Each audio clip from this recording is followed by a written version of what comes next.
Winner right there against Mike Rupp. David. Mike Rupp, what a bowler! Just a whole lot of turn, a lot of revs, and a lot of power.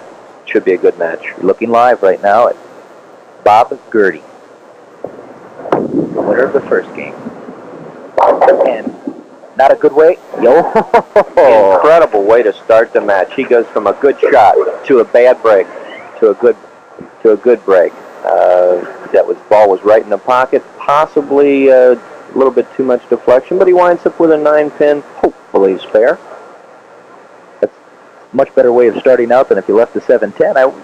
Just out of curiosity, Dave, a bowler, when you see, I guess, despair going to exhilaration like that, can you possibly rally from that? I mean, the rest of the match? Well, you can, because you figure, okay, things are going my way now. Let's just work off of that. It's kind of like a building block, but really no advantage to speak of, especially as far as Mr. Rupp's concerned. He's just going to go up there and try to mangle a few 5-pins.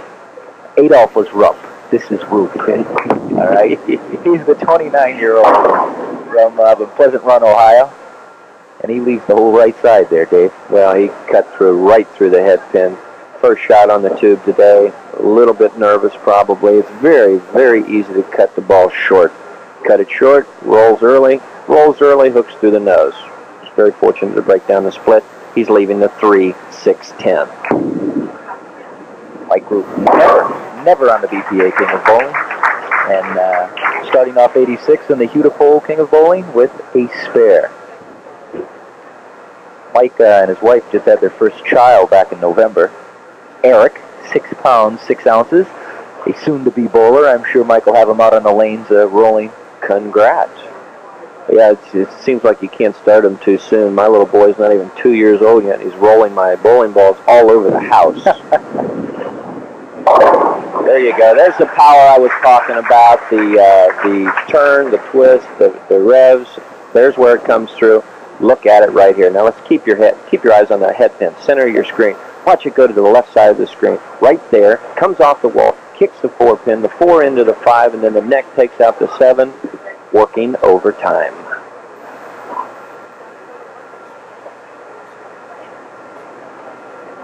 Bob Gerde. Third frame. No problem. Putting the ball down in the back. In the pit. And that's, what can you say about a shot like that? It's absolutely perfect. Bob is really impressing me today. Though I don't know if he's got any other titles behind him, but if he doesn't, I don't know why. He's got the roll, he's got the talent, he's got the head.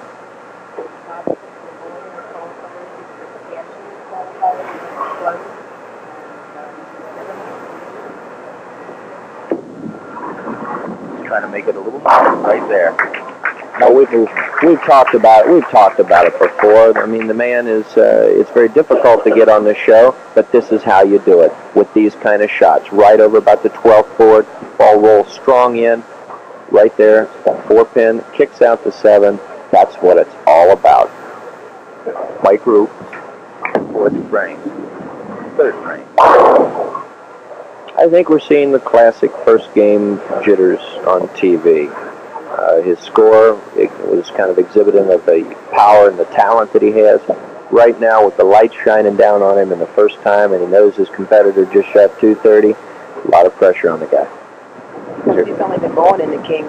I think this is his 2nd year to really be qualifying, so he's one of our real newcomers. That came off like a gangbuster off the wall, Dave. Well, you talk about the game years ago, and you talk about it now, and you've got to look at equipment, and you got to look at the bowlers, and right there you saw equipment combined with a bowler to create a reaction that 20 years ago you never saw that. Head pin would go to the wall and stay there. Now we got guys sending them double trippers. Still with the right side, Dave. You just get into a groove like that? Well, again, he's raising up off the shot, which is going to cause your arm to go outside in, and it's going to cause the ball to go right straight through the nose. Cutting through again. He's fortunate he doesn't have a split. see if he could capitalize on that fortune. And he does. Made it the same way. A lot to be said for consistency, Bo. 24 beautiful Brunswick lanes here, Bo. It's a very well kept establishment.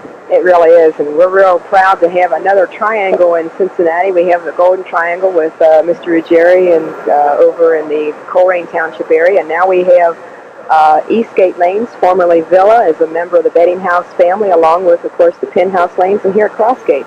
And they have done one heck of a job cleaning up the old Villa and turning it into Eastgate. It is impressive.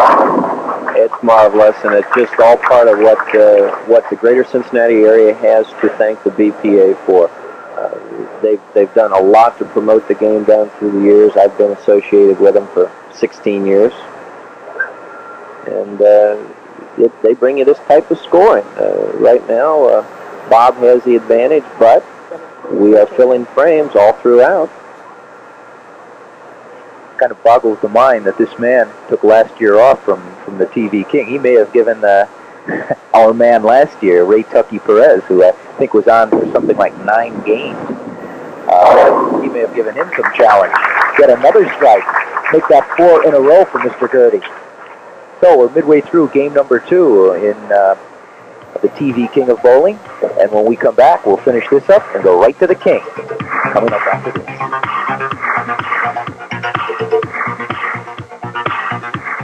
Game 2 in week number 1 of the Hudepohl King of TV Bowling. Bob Gerde with a 33-pin lead. As we go into the 5th frame, Mike Rupp, 29-year-old apprentice die maker. Been bowling since he was 5. 24 years. First time on the TV King. Rush. Again, you can't put Mike at fault here. It's just something he's not used to. But he's making mistakes right now that he probably never ever makes. He's raising up. He's running to the foul line. He's got to think. He's got to take a little more time. See, the ball was still moving before he even started going up to the lane that time. He's got to fall back, regroup, and just think mellow. The pacing of this is a key, as it is in any sport. Golf, a sport I've still not been able to master. I've heard of that. Damage reports, I guess. That's right. Buses, windows. It's amazing. I never knew interstates came that close to golf course. Mike Rupp, better shot. 6th frame. Better shot and pays a penalty for a bad break there. Tommy took his time, stayed down a little bit with it, but the ball cuts through, leaves a 4-9, but at least he hit the area that time. Now the idea here is to take the ball from the right to the left, just glance the 4-pin, throw it into the 9. That ain't working. That's not the way to do it. It's a little too wide to try to fit that spare up. We have great bowling here, but remember last week at the Hoinky Classic? Robin Bozinski? Back-to-back 300 games. History. It is history. It's in the books, and it couldn't happen to a nicer guy. Robbie Kaminsky's probably in bowling. He would probably be a prime candidate for it. What's nice about it, his partner in the double was our very first ever King of Bowling, Chuck Hacker. That's going back to black and white. 1963. It was black and white, wasn't it, right? Yeah, I think so. Sorry, Chuck. 24 years. We won't date Chuck. 24 years, the last 4 with Channel 5. Boy, we're happy to have you all here in the first week. Great bowling, great city.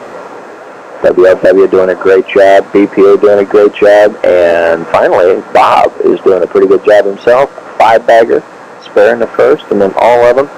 He's surmounting up one heck of a lead already, and he's not quitting. Right in the heart, Dave. Well, it's, again, maximum deflection on that. He rolled the ball fairly well, but just didn't get the good fingers in it to give you that finish on the back end. The ball hit the 1-2 pocket and jumped left, leaving that little booger right there. That was just standing there saying, come on, and make my day. And nobody misses a 5-pin, right? Oh, boy. Talk about putting the heat on Bob Gerde. Right there. What did I tell you? Right in the heart. Right in the heart. So Spurs in the 1st and the 7th frame. all strikes in between for Bob Gerde. And if you're Mike Rupp, you have to be thinking, boy, I need a lot of strikes fast. 57 pins is not insurmountable, but let's put it this way. Mike better strike every shot from here to the wall. Here's one of them. Excellent. His first good shot of the match. Gives himself a little hand. Let's take a look at it here. Now, keep your eyes on the center of the screen. The head pin is going to go to the left. The ball is going to continue through the last pin up, the 8th pin. And what took it out? The side of the 5 pin. That ball was no deflection, took the 5 pin straighter back than what it should have, which almost created a solid 8. He needs them all to have any chance whatsoever. Sound the bugle. Oops, that didn't even sound good. Something that a heavy-set lady singing right now. I forget how that goes, but this game is all but history. Mike, just for the heck of it, ought to give us a good try. Oh, he did, trying to bring it out in the pits. Oh, boy. We needed that plexiglass in the pit that we used to use with the pit camera. There you go. Since this match appears to be over, without writing too many people off, I'd just like to mention one of the alums of the BPA, King of Bowling, Ray Tucky Perez, who I alluded to earlier, had a pretty good showing out in Las Vegas this past week. He did real well. I don't know what his final position was, but for the better part of the week, he was in the top 5, just missing Friday, just missing the show.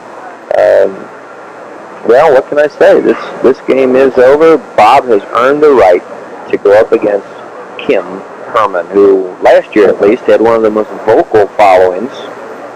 I didn't see the Greyhound bus park that side, but of course we got here early.